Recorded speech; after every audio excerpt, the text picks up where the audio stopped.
여러분 안녕하세요. 오늘은 정치와 법 4강 수업을 하도록 하겠습니다. 다음 주면 여러분 얼굴 볼 수 있겠죠? 네, 그걸 기대하면서 오늘 온라인 클래스 수업 열심히 듣도록 합시다. 우리 지난 시간에 계약의 이해 부분 공부했습니다. 자, 계약이란 뭐죠? 법률 효과를 발생시킬 목적으로 사람들 사이에 이루어지는 합의 또는 약속을 가리켜 우리는 계약이라고 한다고 했습니다. 여기서 법률 효과가 발생한다는 건 계약 당사자에게 무엇이 생긴다는 것, 법적인 권리와 의무가 발생한다는 것, 그것을 의미한다 라고 설명했죠. 자, 그럼 이러한 계약이 성립하려면 몇 가지 요건이 필요했죠. 두 사람 이상의 계약 당사자가 있어야 한다. 그리고 그 계약 당사자 간의 의사표시가 합치해야 한다. 이때 계약을 제안하는 의사표시를 우리는 청약이라고 했고요. 그 내용을 받아들이겠다는 의사표시를 승낙이라고 했습니다. 계약은 청약과 승낙으로 성립한다라는 이야기했죠. 자, 이러한 요건을 갖추어서 계약이 성립되었다. 자, 그렇다 하더라도 모두 법적으로 유효한 것은 아니다 라고 이야기했습니다. 계약이 법적 효력을 가지려면 계약 당사자가 두 가지의 능력을 갖춘 사람이어야 한다고 말했죠. 첫 번째, 의사 능력 또는 의사 판단 능력. 두 번째, 행위 능력 또는 법률 행위 능력. 이 두 가지의 능력을 갖춘 사람이어야 한다. 계약 당사자가. 의사 능력이 없는 사람이 한 계약은 무효가 된다고 했고요. 행위 능력이 제한되는 자가 법정 대리인의 동의 없이 단독으로 계약을 맺었다면 그 계약은 취소할 수 있다라는 내용 이야기했습니다. 자, 또 계약이 법적 효력을 가지려면 계약의 내용도 중요하다고 했어요. 현실적으로 실현 가능해야 하고 선량한 풍속이나 기타 사회 질서에 반하지 않아야 한다. 적법해야 한다 라고 말했죠. 우리 그리고 제한 능력자 제도 여기서 같이 설명했었어요. 아주 중요하다고 이야기했었죠. 제한 능력자에는 어떤 유형이 있었죠? 미성년자, 피한정 후견인, 피성년 후견인 있었죠. 자, 여러분 내용이 조금 어려웠을 수도 있어요. 그만큼 더 많이 읽어보고 이해하고 스스로 정리하고 항상 그 과제는 있잖아요. 스스로 정리하는 거. 그러면서 내용을 전체적으로 이해하려고 좀 많이 노력하면 좋겠습니다. 알겠죠? 조금만 더 복습해 볼게요. 계약이 성립 요건을 충족하면 권리와 의무가 생긴다고 했고요.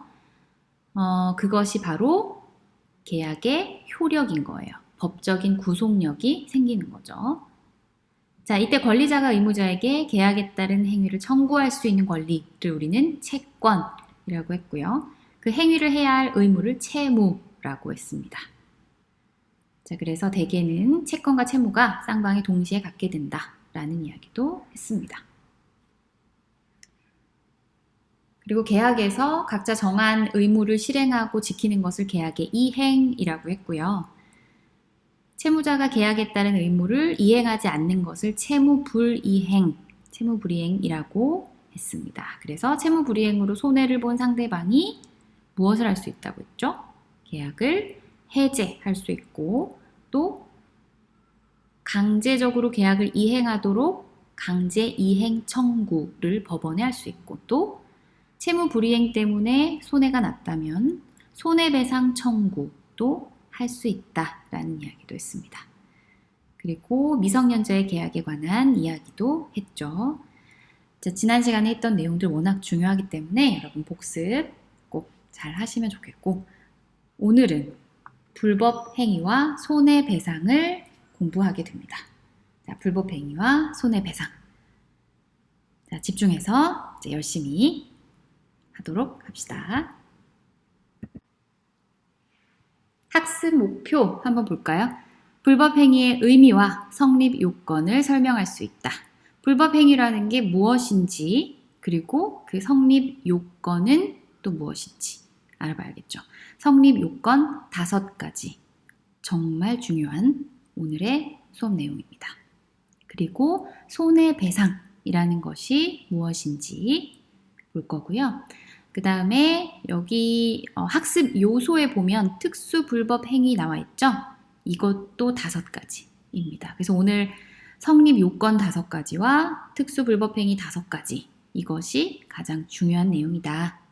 그렇죠? 그리고 그 외에 고의, 과실 또는 위법성, 그리고 책임 능력이라는 용어들도 잘 살펴봐야겠습니다. 여러분이 줌 수업이나 온라인 클래스 수업을 할 때에는 2가지를 꼭 준비하자고 했죠. 하나는 교과서, 그리고 또 하나는 선생님이 업로드 해놓은 학습 자료 또는 수업 자료. 네, 그것을 출력해 두자라고 했습니다. 자, 그럼 여러분 교과서 122페이지 열어봅시다. 불법행위와 손해배상. 자, 거기 왼쪽 밑에 주제 열기 한번 보도록 할까요? 심 씨는 운전하다가 맞은편 도로에 정차 중이던 조 씨의 차량을 들이받았다. 이 사고로 조 씨의 차량이 파손되고 조 씨는 크게 다쳐 전치 4주의 진단을 받았다. 자, 심 씨는 조 씨에 대해 어떤 책임을 져야 할까요? 우리가 법적인 지식이 없다고 하더라도 일단 차량이 파손됐다면 거기에 관한 수리비를 줘야 하지 않을까? 그런 책임을 져야 하지 않을까라는 생각할 수 있겠죠. 그리고 전치 4주의 진단을 받을 만큼 다쳤어요. 그러면 거기에 대한 치료비도 책임을 져야 되겠죠. 그렇죠? 그래서 심 씨는 조 씨의 차량 파손에 대한 재산적인 손해, 수리비를 지급해야 할 것이고 4주간 치료를 해야 하는 신체적 손해에 관한 치료비도 지급을 해야겠죠. 또 충격에 따른 정신적인 손해, 이것을 위자료라고 하는데요. 이것에 대한 손해배상도 해야 할 책임이 있겠죠. 자, 그러면 우리 불법 행위가 무엇이고 또 그것의 성립 요건이 무엇이고 이런 것들을 하나씩 살펴보도록 하겠습니다.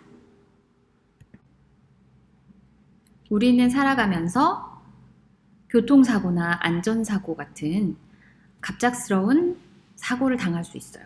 이로 인해서 다칠 수도 있고 재산상의 피해도 발생할 수 있겠죠.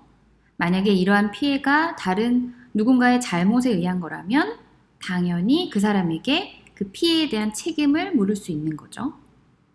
내가 산책을 하고 있는데 자전거를 운전하던 사람이 부주의해서 자전거에 부딪혀 내가 다쳤다면 나는 부상 정도 그리고 회복 기간에 따라서 가해자에게 적절한 배상과 대책을 요구할 수 있습니다.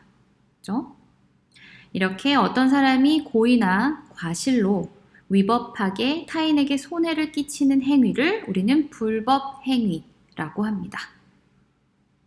고의나 과실로 위법하게 타인에게 손해를 끼치는 행위를 불법 행위라고 한다. 이때 불법 행위를 저지른 가해자는 자신의 행위로 발생한 피해의 정도에 따라 손해를 배상할 책임을 지게 됩니다. 물질적인 손해도 있고 정신적인 손해도 있겠죠? 그것을 모두 배상할 책임을 갖게 되는 겁니다.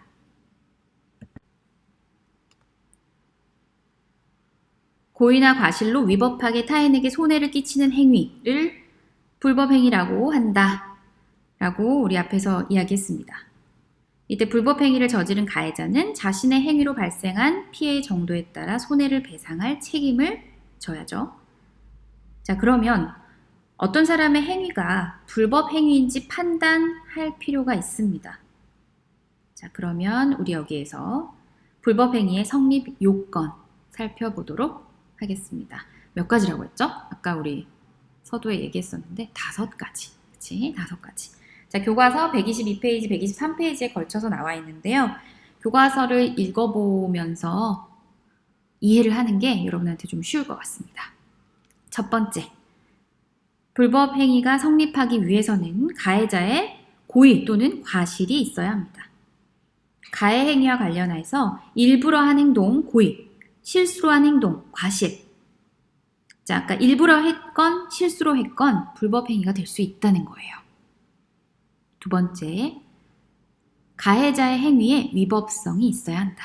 위법성은 법이 금지한 행위를 하는 거죠. 법이 보호할 가치가 있는 이익을 위법하게 침해한 것을 말합니다. 자, 그런데 부득이하게 나를 지키기 위해서 타인에게 손해를 가하는 행위를 하는 경우도 있을 수 있습니다. 그렇죠? 자, 그러한 것을 우리는 정당방위라고 하죠. 자, 정당방위의 경우에는 불법 행위가 성립하지 않습니다. 타인에게 손해를 가했는데도 불구하고. 왜냐하면 위법성이 조각되었기 때문이죠. 위법성이 조각되었다. 말이 좀 어렵죠? 자, 우리 교과서 123페이지에 오른쪽 가운데 보면 조각이라는 용어가 설명이 나와 있어요. 불법 행위라도 일정한 사유에 해당할 경우 위법성이나 책임을 배제하여 불법 행위를 구성하지 않게 하는 것, 이것을 조각이라고 합니다. 위법성의 조각 사유는 우리 또 크게 한 5가지 정도로 정리할 수 있어요. 오늘 5가지가 많네요. 자, 요것도 조금 이따가 다시 한번 설명을 하도록 하겠습니다. 위법성의 조각 사유를 잠시 후에 다시 설명을 하도록 할게요. 자, 불법 행위의 성립 요건, 가해자의 고의나 과실이 있어야 한다. 두 번째, 가해자의 행위에 위법성이 있어야 한다. 세 번째, 가해자에게 책임 능력이 있어야 합니다. 가해자가 자신의 위법한 행위에 대해서 책임을 분별할 능력이 없다면 가해자에게 책임을 물을 수가 없습니다. 여기서 책임 능력이라는 말도 그 의미가 매우 중요한데요. 우리가 가해자에게 고의나 과실이 있다고 하는 건 가해자가 일정한 정신 능력을 갖추고 있다는 걸 전제로 하는 거죠. 그게 책임 능력입니다. 그러니까 책임 능력은 자신의 행위가 위법해서 법률상 책임이 발생한다는 것을 인식할 수 있는 지능을 말하는 거거든요. 가해자에게 책임 능력이 없으면 고의나 과실을 인정할 수도 없기 때문에 불법 행위가 성립하지 않게 되는 것이죠. 책임 능력은 일반적으로 사람들이 가지고 있는 게 보통이기 때문에 피해자가 가해자의 책임 능력까지 입증할 필요는 없고요. 가해자가 책임을 면하려면 자신이 책임 무능력자라는 사실은 입증해야 하겠죠. 민법에서는 미성년자로서 행위의 책임을 인식할 지능이 없는 자, 그리고 심신상실자, 이렇게 둘을 책임 무능력자로 인정합니다. 그래서 이들이 한 가해 행위에 대해서는 배상 책임을 지지 않고 이들 감독자가 보충적으로 그 책임을 지도록 되어 있어요. 미성년자가 일률적으로 책임 능력이 없다고 보는 것이 아니고요. 그 행위의 책임을 인식할 지능이 없을 때에만 민법 제753조 미성년자가 타인에게 손해를 가한 경우에 그 행위의 책임을 변식할 지능이 없을 때에는 배상의 책임이 없다가 적용된다는 겁니다. 따라서 그 지능을 갖춘 때에는 미성년자라도 책임 능력이 있는 것으로 되는 거예요. 그리고 심신상실자는 우리가 앞에서도 한번 언급한 적이 있었는데 민법 제754조에 보면 심신상실 중에 타인에게 손해를 가한 자는 배상의 책임이 없다. 그러나 고의 또는 과실로 심신상실을 초래한 때에는 그러하지 아니하다. 자, 이거의 요건으로는 행위 당시에 심신상실이면 충분하고 항상 심신상실일 것을 필요로 하지는 않습니다. 불법 행위의 성립 요건 4번째 보도록 하겠습니다. 피해자에게 손해가 발생해야 한다.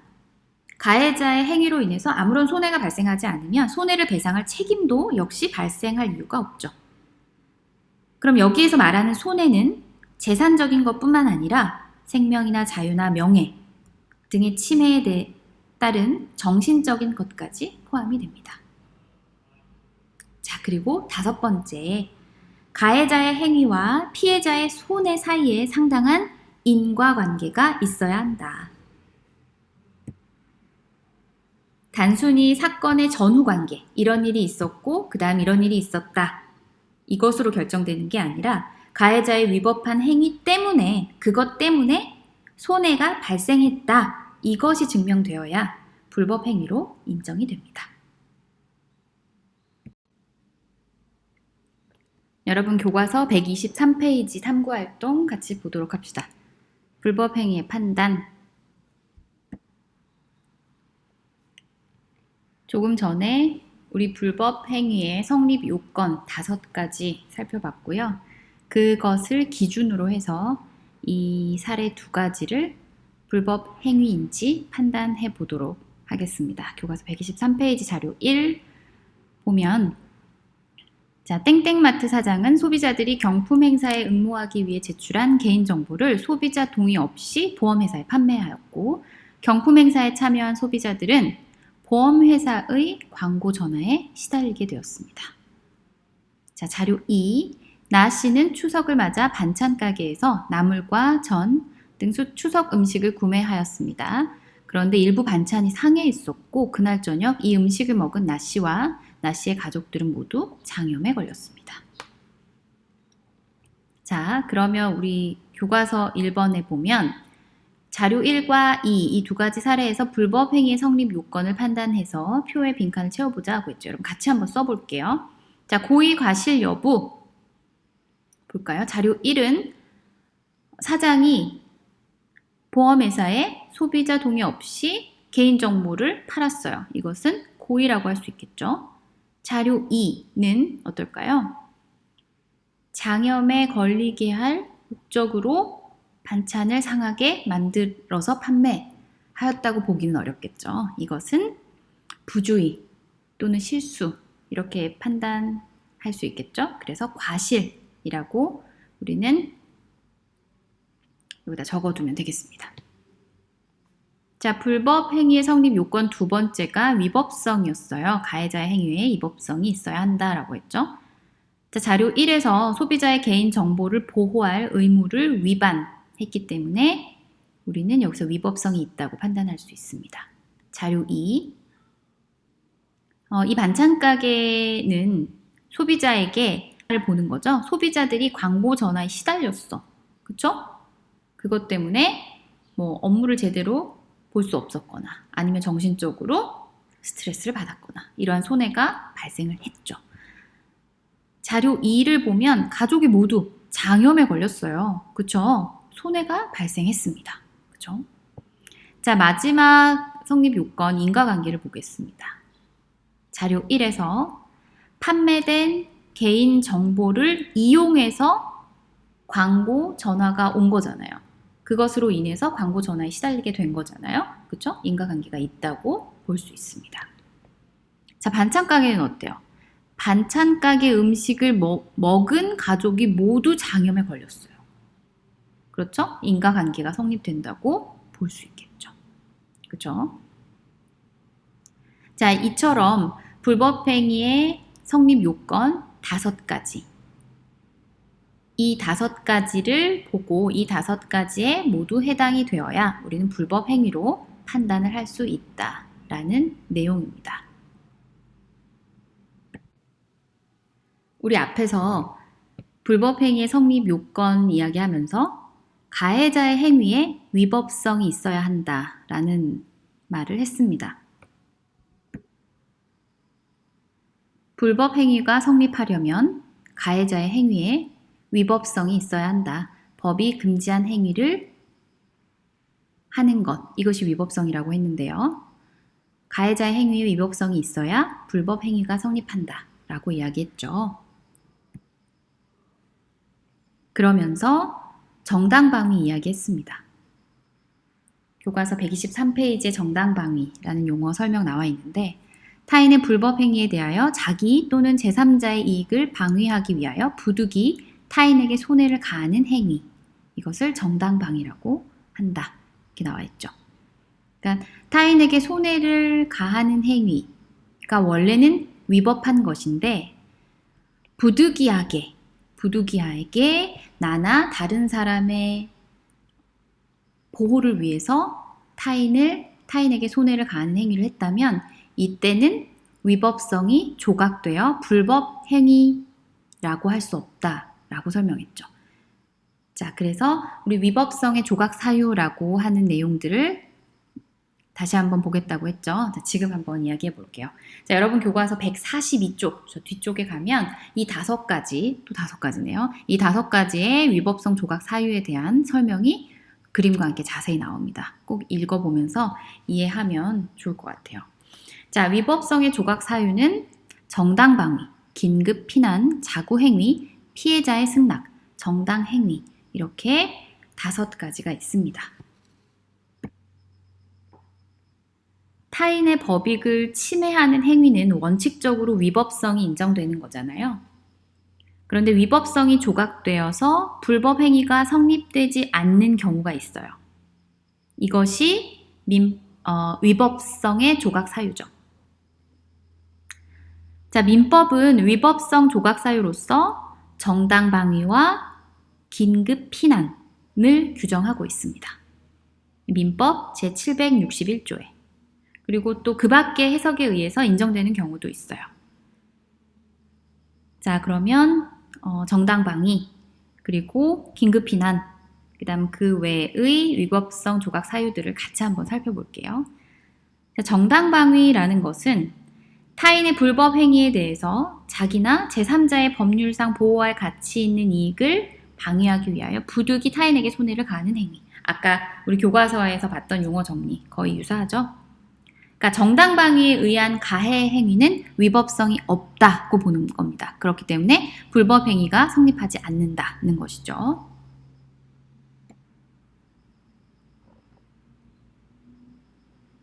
두 번째, 긴급 피난. 자기나 제3자에게 아주 급박한 위기가 생겼어요. 그것을 피하기 위해서 부득이하게 타인에게 손해를 가하는 행위. 이게 긴급 피난이에요.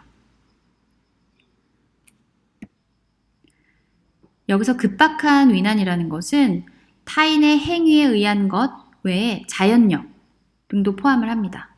그런데 가해자의 고의나 과실에 의해서 발생한 것은 아니어야 해요. 예를 들어서 비탈길을 운전하던 차량 운전사가 자신의 부주의로 제동장치의 장애로 사고를 피하기 위해서 다른 차량을 들이받은 행위, 이것은 위법성이 조각되지 않습니다. 우리 교과서 143쪽에 보면 갑자기 개가 달려들었어요. 그래서 어쩔 수 없이 가까운 데로 남의 집에 들어간 거예요.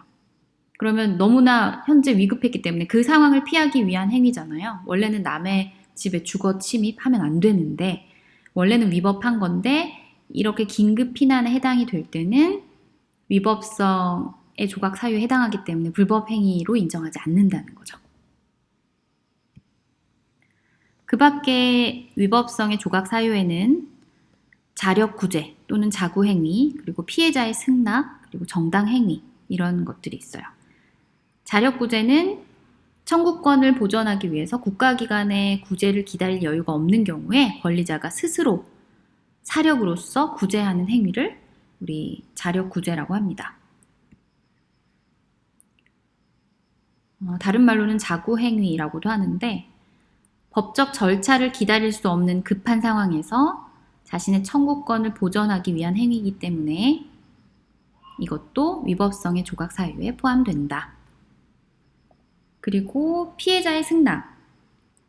가해 행위 전에 피해자가 자유의사로 가해를 승낙하고 있는 경우에 그 승낙이 사회 질서에 반하지 않는 한 위법성이 조각됩니다. 그러니까 살인, 자살, 방조 이런 건 승낙했어도 위법성을 조각하지 않습니다. 이런 경우는 위법한 것이 맞죠. 그런데 143쪽 교과서처럼 이웃 주민이 자전거를 마음대로 타 이렇게 승낙을 했단 말이에요. 이런 경우에는 이웃집에 가서 자전거 꺼내서 타고 이거는 위법성의 조각 사유에 해당돼. 피해자의 승낙이기 때문에. 그래서 위법하지 않다라는 거죠. 정당행위라는 것은 타인에게 손해를 발생하게 한 가해 행위가 법률에 의해서 허용되거나 또 선량한 풍속, 기타 사회 질서에 비추어서 사회적인 타당성이 인정되면 정당행위로서 위법성이 조각된다 라는 내용입니다. 우리 위법성 조각 사유는 지금 교과서 142, 143페이지에 나온 것처럼 범죄가 성립하기 위한 구성 요건에 대해서 배우고 나서 위법성의 조각 사유에 해당하면 그 구성 요건에 해당하는 행위라도 범죄가 성립하지 않는다라는 내용을 하면서 다시 언급하게 될 거예요. 그래서 그때 다시 정당방위, 정당행위, 긴급피난, 자구행위, 피해자의 승낙 이런 것들을 다시 한번 또 언급하게 될 겁니다. 네, 우리 앞에서 불법 행위의 성립 요건 자세하게 살펴봤습니다. 자, 가해자의 행위가 불법 행위로 성립이 되면 가해자는 피해자가 입은 손해에 대해서 배상할 책임이 있다라고 했죠. 가해자의 위법한 행위로 손해가 발생했을 때 이것을 보전해 주는 것을 손해배상이라고 합니다. 위법한 행위로 타인에게 손해를 끼쳤을 때 손해가 없었던 것과 동일한 상태로 복귀시키는 거죠. 손해배상 의무를 발생시키는 원인으로서는 위법행위, 즉 채무불이행과 불법행위가 있습니다. 참고로 불법행위에 대한 손해배상과 비교했을 때 우리가 또 하나 알아두면 좋은 용어가 있는데요. 손실보상이라는 것도 있어요. 손실보상. 자, 이것은 뭐냐면 적법한 행정작용에 의해서 개인에게 가해진 특별한 희생을 행정주체가 보상해 주는 겁니다. 예를 들어서 국가나 공공단체의 적법한 공권력 행사 때문에 사유재산권에 어떤 손실이 생겼어. 그러면 그 손실에 대해서 재산적으로 보상이 지급이 되는 거예요. 예를 들어서 도시계획을 하면서 가옥이 철거되면 보상금 지급하는 경우, 이때는 손실보상인 거죠. 자, 차이가 이해되나요? 손실보상은 적법한 행정작용으로 인한 손실을 보상하는 제도인 거죠. 손해배상은 불법 행위로 인한 배상을 해주는 게 손해배상입니다. 구별이 되죠? 민법에서는 손해에 대해서 금전배상을 원칙으로 하고 있어요. 뭐 예외적으로는 명예훼손 같은 경우는 특별한 약정이 있는 경우, 그리고 명예훼손 이런 경우는 원상회복을 인정해 주기도 하는데요. 원래는 손해에 대해서 금전배상을 원칙으로 합니다. 원상회복주의, 금전배상주의 이렇게 정리를 해서 또 말할 수 있는데요. 좀 전에 얘기한 것처럼 우리 민법은 금전배상주의를 원칙으로 한다. 다만 금전배상의 원칙에 대한 예외로서 원상회복이 인정되는 때는 아까 얘기한 것처럼 법률에 특별 규정이 있는 경우, 또 당사자의 특약이 있는 경우, 이런 경우죠. 네, 아까 이것도 얘기했는데 명예훼손. 자, 민법은 명예훼손에 있어서 피해자의 청구에 의해서 법원이 손해배상에 가름하거나 손해배상과 함께 명예회복에 적당한 처분을 명할 수 있다고 규정하고 있어요. 그래서 명예회복에 적당한 처분은 예전에는 사죄 광고가 주로 이용되었는데 이제는 사죄 광고는 이용할 수 없게 되었어요. 헌법재판소가 사죄 광고를 민법 제764조의 적당한 처분에 포함시키는 것은 헌법에 위반된다고 보았기 때문에 이제는 사죄 광고는 이용할 수가 없게 되었습니다. 정정 보도를 통해서 명예회복에 적당한 처분을 내리는 것이죠.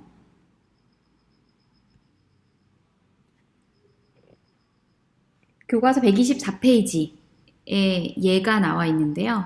누군가가 폭행을 당해서 다쳤어요. 그러면 치료하는 기간 동안 일을 못 하잖아요. 그래서 그때 생긴 임금 손실을 가해자로부터 재산적 손해배상을 받을 수 있겠고, 또 치료비에 대한 손해도 배상받을 수 있겠죠. 또 폭행의 후유증으로 정신적 고통을 겪게 되겠죠. 그것은 위자료의 형식으로 손해배상을 받을 수 있습니다.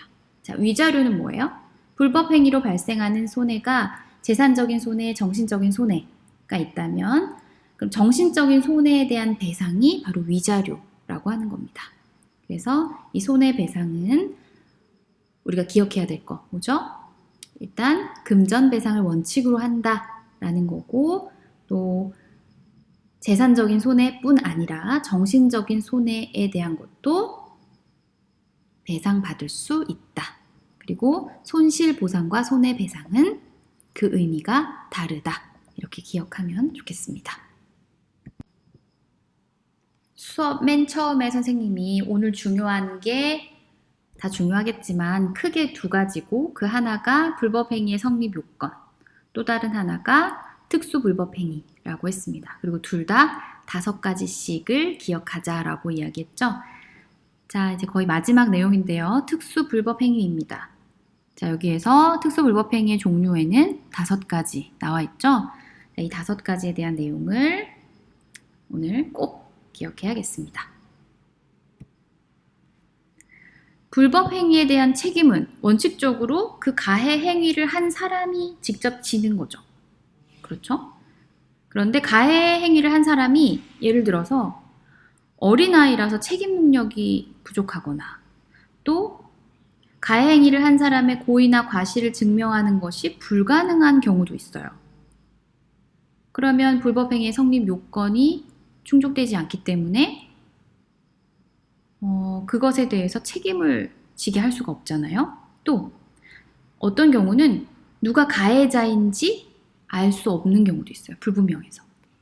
자, 이렇게 불법 행위로 인한 손해에 대해서 배상을 받기 어려운 특수한 경우에 직접적인 가해 행위자가 아니지만 일정한 지위에 있는 사람이 불법 행위에 대한 책임을 지도록 하고 있는데, 이것을 우리는 특수 불법 행위라고 합니다. 자, 다시 한번, 불법 행위로 인한 손해에 대해서 배상받기 어려운 특수한 경우에 직접적인 가해 행위자가 아니지만 일정한 지위에 있는 사람이 불법 행위에 대한 책임을 지도록 하고 있다. 이것을 특수 불법 행위라고 합니다. 자, 특수 불법 행위 이야기했는데요. 5가지 살펴보겠습니다. 첫 번째, 책임 무능력자의 감독자 책임. 책임 능력이 없는 미성년자나 심신상실자가 타인에게 손해를 가한 경우, 자, 그때 책임 무능력자 대신에 감독자가 그 책임을 지는 겁니다. 두 번째, 사용자의 배상 책임. 직원이 업무와 관련해서 타인에게 손해를 가한 경우, 그럴 때 사용자가 그것에 대한 책임을 지는 겁니다. 직원이 한 불법 행위를 사용자가 대신 책임을 지는 것이죠. 세 번째, 공작물의 설치 또는 보존상의 하자로 타인에게 손해를 가한 경우, 그 공작물의 점유자 그리고 소유자 책임 부분입니다. 공작물은 일반적으로 인공적인 작업에 의해서 만들어진 물건이에요.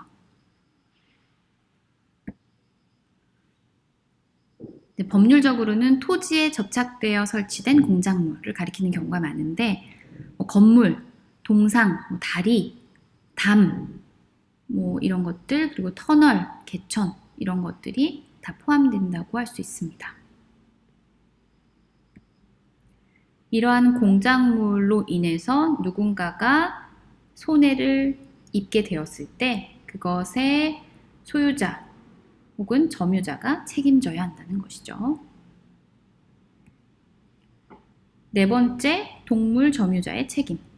점유하는 동물이 타인에게 손해를 가한 경우, 그럴 때 동물이 했으니까 내 책임이 아닌 것이 아니라 점유하고 있던 그 사람이 책임을 지는 겁니다.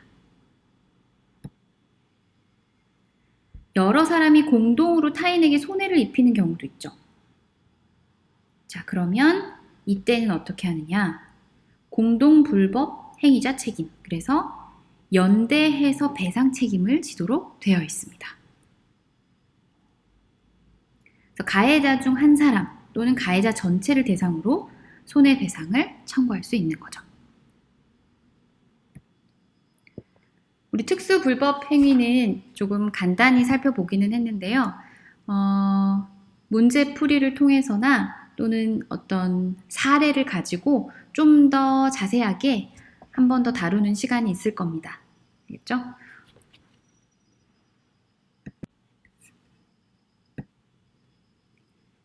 자, 마지막 슬라이드입니다. 교과서 124페이지에 나와 있는데요. 개념을 더하다. 과실상계. 어떤 사건이 발생했을 때 보면 어느 한 사람이 전적으로 잘못해서 손해가 생기는 경우도 있지만 과실에 의한 불법행위의 경우에 대부분 쌍방의 과실이 섞여서 일어나는 경우가 많죠. 자, 거기 124페이지에 보면 가게 주인이 가게 앞 인도를 쓸고 있었어요. 근데 지나가던 사람의 옷을 더럽히게 되었고요. 그런데 이 지나가던 행인이 스마트폰을 보는데 정신이 팔려서 앞도 보지 않고 걷고 있었다면 더럽혀진 옷의 세탁비를 전부 100% 가게 주인의 책임으로만 전가하는 것이 타당하지 않을 수 있겠죠. 앞을 제대로 보지 않고 걷고 있었던 행인의 잘못도 일정 부분 있기 때문에 자, 이러한 경우에 양 당사자의 과실 비율을 추정하여 손해배상의 책임을 나눌 수 있습니다. 자, 이것을 과실의 비율에 따라 책임을 분담하는 것을 과실상계라고 해요. 예를 들어서 세탁비 2만 원이 발생한 상태에서 가게 주인의 잘못이 60%고 행인의 잘못이 40%로 인정이 되면 가게 주인은 2만 원에 대한 60%, 12,000원을 부담하는 것이고 행인은 40%에 해당되는 8,000원을 부담하게 되는 것이죠. 그러니까 각자의 과실에 비례해서 책임을 지는 거예요. 이렇게 과실의 비율에 따라 책임을 서로 분담하는 것 또는 가해자의 책임을 일정 부분 덜어주는 것, 이것을 과실상계라고 합니다. 합리적인 것 같죠? 자, 과실에 의한 불법행위의 경우에 아까 얘기한 것처럼 대부분 쌍방의 과실이 섞여서 일어난단 말이에요. 그렇죠? 그런데 만약에 어느 한쪽에 100% 전적으로 너의 잘못이야 라고 결론을 내리려고 하면 당사자가 이 판정에 대해서 승복하려 하지 않고 저항할 수 있습니다. 그렇죠? 자, 그럼 문제 해결이 잘 되지 않겠죠. 나 인정 못해. 이렇게. 그러면 시간도 많이 걸리고 그 절차도 너무 길어지고 시간도 정말 낭비되고 그쵸? 또 결론이 내려진다고 해도 계속 누군가 억울하다고 하고 자, 과실상계 제도가 없다면 어떤 문제가 발생할지 이야기해보자. 지금 선생님이 얘기한 거죠. 그쵸? 당사자가 승복하지 않고 저항하면서 시간과 절차가 과다하게 소요될 가능성이 크다. 결론이 내려져도 억울함을 호소하면서 계속 문제 제기를 할 수 있다. 그래서 합리적으로 어떤 책임의 분담, 과실의 비율에 따른 책임의 분담이 즉 과실상계가 더 합리적일 수 있다라는 거죠. 자, 선생님이 빠르게 해서 좀 시간 내에 이 단원을 맞춰서 여러분에게 좀 부담을 덜어주고 싶은데 네, 시간이 많이 됐습니다. 수고 많았고요. 여러분 스스로 책 많이 읽고 그리고 강의도 다시 들어보면 좋겠고 특히 뭐가 제일 중요하냐면 여러분이 스스로 노트에 정리하는 거 항상 해야 되는 거고요. 항상 그것은 과제라고 했어요. 줌 수업 따로 이것 따로 노트 정리를 할 필요는 없고요. 강마다 하면 돼요. 1강에 대한 내용, 2강에 대한 내용, 3강을 선생님이 2번에 걸쳐서 수업했다. 그러면 3강에 대한 내용 한 번만 정리하시면 됩니다. 알겠죠? 이런 식으로 정리 잘 하시고요. 오늘도 고생 많았습니다. 고맙습니다.